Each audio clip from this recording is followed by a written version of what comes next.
It's time to be about the facts. Huh? It's time to be about the facts.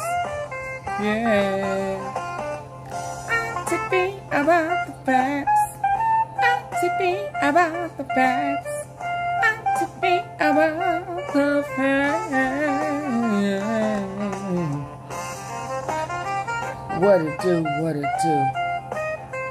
What's up, y'all? Hey.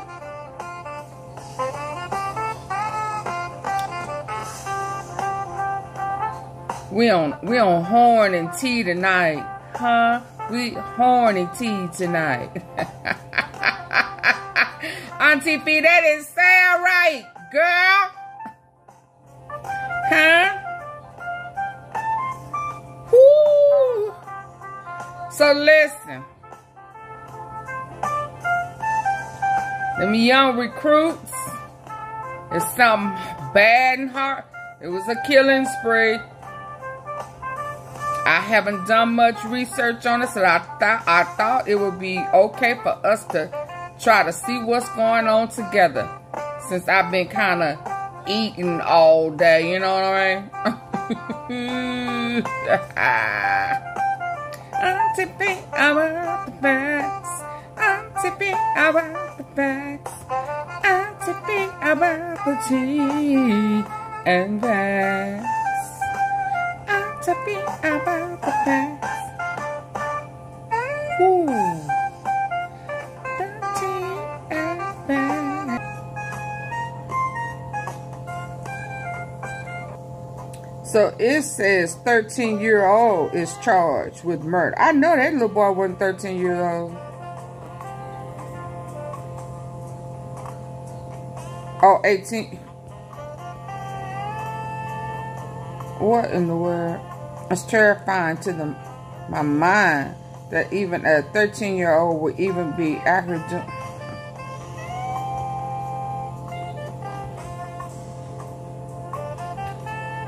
Jimmy. Let's listen. But we got a assistant chief who don't even live in the city, and we got this type of shit going on. Yeah. 6, we do so with a fatal crime spree led to a death of one man and really a handful of other victims now. One got a car taken and others robbed at gunpoint. At 6, we do so with a fatal crime spree led to a death of one man and really a handful of other victims now. One did by a 13-year-old and an 18-year-old, Vontavious Moorhead. Yeah, Fox 13 investigative reporter Kayla Solomon is live now. A 13-year-old and 18-year-old Vontavious Moorhead are accused in a crime spree this week, killing a man near a Lamar and Airways truck stop and robbing 2 others early in the morning. 4 a.m. in the morning.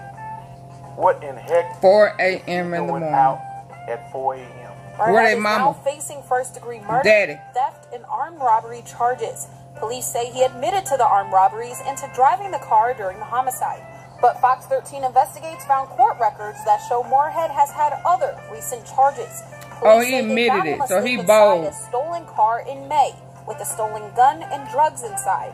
But instead of setting a bond or staying in jail, Moorhead was placed on diversion and released on his own recognizance by a judge.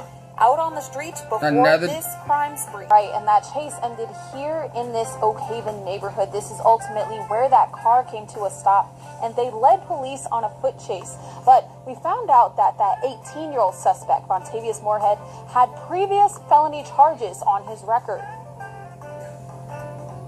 There's no excuse for those individuals to be out in the street.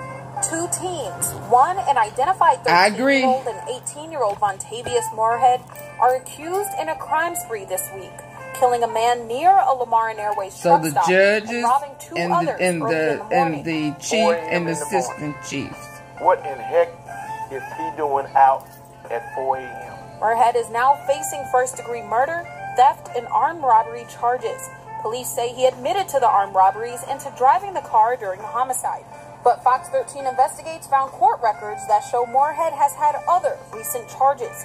Police say they found him asleep inside a stolen car in May with a stolen gun and drugs inside. But instead of setting a bond or staying in jail, Moorhead was placed on diversion and released on his own recognizance by a judge, out on the streets before this crime spree. Jimmy Chambers runs the nonprofit organization Camp Chambers that... Let's listen to this one. Oh my goodness. The air at 5 with breaking news. A police pursuit in Parkway Village ends with 3 teens and 2 adults in custody. Good evening. Thanks for joining us at 5. I'm Daniel Wilkerson. We want to get you right to that scene of that breaking news. Fox 13's Lakia Scott is there in Parkway Village. And when we first got here, police had Get well in 240 blocked off. But about 15 minutes ago, you can see the traffic entering on 240 now. They reopened this entrance at 240 around 2 o'clock today. They located a car in the 1700 block of Getwell. The car was stolen and linked to several robberies. Police say they put out stop sticks and tried to do a traffic stop, but the driver drove away, trying to get away from police. Now, police say the driver got on the highway, and get this, the driver got on the wrong way and entered the highway and even swiped a car in the process. Oh, wow. Now, police say this is going on. Ran from the car, but they were able to get them all in custody eventually. Now, what you're looking at right now behind us is this is where the car was located when we first arrived, and they hadn't towed it from the scene quite yet, but the car, they've got all people in custody. Police arrested 3 teens and 2 adults. I'm also learning that an officer was also injured in this situation due to a foot chase is what police are saying right now. But again, this entry in custody right now, 5 people are in custody right now. A police officer injured, 3 teens and 2 adults are in custody. 15-year-old boy is dead tonight after police say someone shot him at a South Memphis gas station late last night. It happened at the Key Mark on South 3rd and South Parkway around 10:30. Fox 13's Jeremy Pierre reporting tonight explains how the family of the teen who died says this all stemmed from a fight from earlier this week. Another teenager dead. It's what community leaders have been fighting so hard to stop. But we got to change as individuals. We got to know that it's not the way you resolve your problems. Memphis police say they got the call to the 1400 block of South 3rd Street to investigate a shooting. When officers got there, they found a 15-year-old boy with gunshot wounds. According to people who live in the area, they told me the shooting happened in the parking area of the Q Mark. The boy taken to Labana Children's Hospital where he later died. According to police, the teen knew the person who shot him.